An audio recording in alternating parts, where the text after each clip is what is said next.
जब शुरुआत की थी 23 में और 50 मीटर से वापस आई थी, तो उस टाइम भी ये था कि शायद ये सपना टूट ही गया। मैं पूरा वापस खड़ी हो पाऊंगी, नहीं खड़ी हो पाऊंगी, मेरे को कुछ भी समझ नहीं आ रहा था। फिर मैंने 2017 के अंदर एक लाइन लिखी थी अपने डायरी के अंदर कि ये सपना देख लिया और मुझे पता है 35 लाख रुपए मेरी फैमिली के लिए इकट्ठा करना कितना टफ टास्क है। और लाइन लिखी थी कि ये मेरा सपना नहीं होगा। उन हजारों करोड़ों जो हमारे समाज में सपना देखती है लड़कियां, और उसके बाद कहीं ना कहीं बहुत सारे ऐसे रीजन होते हैं। पहला रीजन होता है हमारी फैमिली, हमारे पेरेंट्स, वो हमारे ऊपर भरोसा कर पाते हैं कि नहीं कर पाते। ये सपना उन सब के लिए होगा और मैं एक मैसेज छोड़ दूंगी उन सब के लिए कि अगर मैं कर सकती हूँ तो तुम भी कर सकते हो।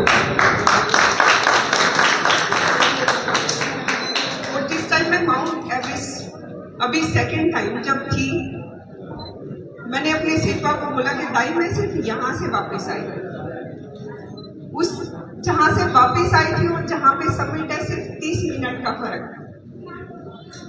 और जब मेरे को समिट दिखाना, उस समिट में मेरे पहले जो वर्डिंग थी ना, वो ये थी माउंट एवरेस्ट को कि यहाँ तक पहुंचने के लिए मेरे को 5 साल लग गए थे और मेरे पास मैं पहुंच ही नहीं पा रही थी, वो 20 कदम नहीं पहुंच पा रही थी। और ये बोल रही थी कि इन 5 सालों में माउंटेन ने मेरे को इतना कुछ सिखा दिया कि शायद मैं आपके सामने आज यहाँ पे खड़ी हूँ। और मैं सच में बोलती हूँ, सर कह रहे थे कि मैं स्कूल के प्रोग्राम या कॉलेज के प्रोग्राम, मैंने पिछले साल ही डिसाइड किया था कि मैं स्कूल में जाऊंगी और हर बच्चे को समझाऊंगी कि सपना देखना है, उसके लिए लड़ना भी है, उठना भी है, गिरोगे भी सही, लोग खींचेंगे भी सही, बट खुद पे भरोसा करना बहुत जरूरी है। खुद को समझाना बहुत जरूरी है कि मैं कुछ कर सकता हूँ। बहुत बार आपके पेरेंट्स भी आपके साथ नहीं होते, वो भी बोलते हैं, मुझे भी सुनने को मिला, अरे छोड़ देना, मतलब क्यों करना है ये सब, नहीं होगा, इतने पैसे कहाँ से लेके आएंगे, मुझे नहीं पता, सोच लिया तो बस सोच लिया और करना है।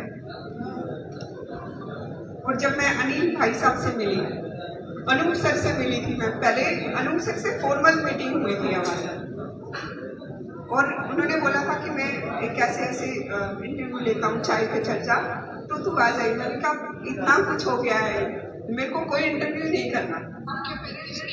फिर मेरी भैया से बात हुई कि भैया वो अनूप सर ने ऐसे ऐसे बोला था कि इंटरव्यू के लिए करूँ कि ना करूँ, क्योंकि रीना तू बाहर निकल इन सब चीज़ों से और इंटरव्यू कर।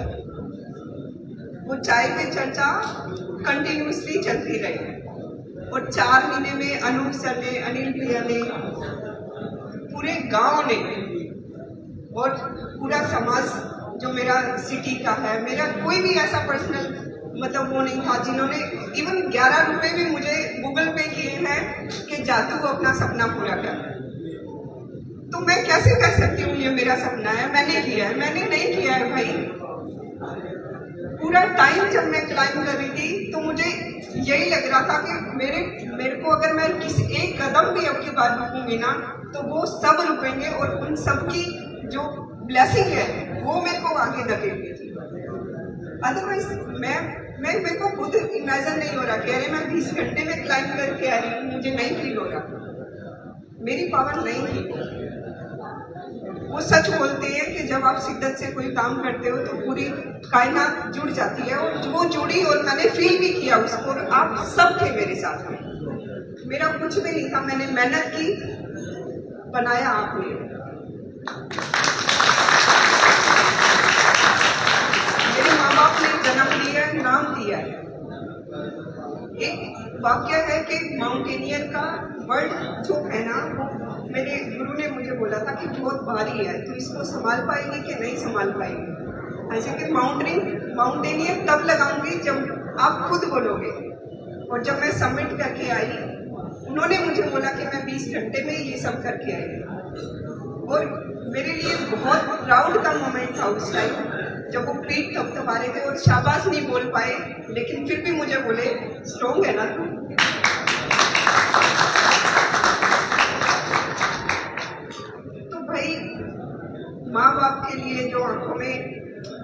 खुशी के आंसू मिलते हैं और गुरु से जब पीठ थपथपाती मिलती है तो इसके लिए मैं तो कुछ भी कर जाऊंगी। और बस यही चल रहा है और आप सबका साथ ऐसे ही चाहिए कि मैं अगर किसी भी बच्ची को आगे निकालूं तो अगर मैं किसी को भी बोलूं कि भाई मुझे ये चाहिए तो बस आप मेरे साथ में खड़े हो तो फिर मैं कुछ भी कर जाऊंगी। और ये सिर पे मैं कहती हूँ कि सिर पे हाथ रखने की बजाय शोल्डर पे हाथ रखो, मुझे और मजबूती मिलती है और मुझे वही मजबूती चाहिए, चाहे वो मेरे भाई बहन हो, चाहे वो मेरे माँ बाप हो, चाहे वो मेरे गुरु हो। और मेरे पास इससे ज़्यादा बोलने के लिए कुछ है नहीं। ज़्यादा बुलवाओगे तो मैं रोकनी पड़ूंगी। तो बस आप आशीर्वाद और साथ अपना यूँ ही बना के रखना मेरे साथ। इससे ज़्यादा इस बेटी को, इस बहन को और आपसे कुछ नहीं चाहिए।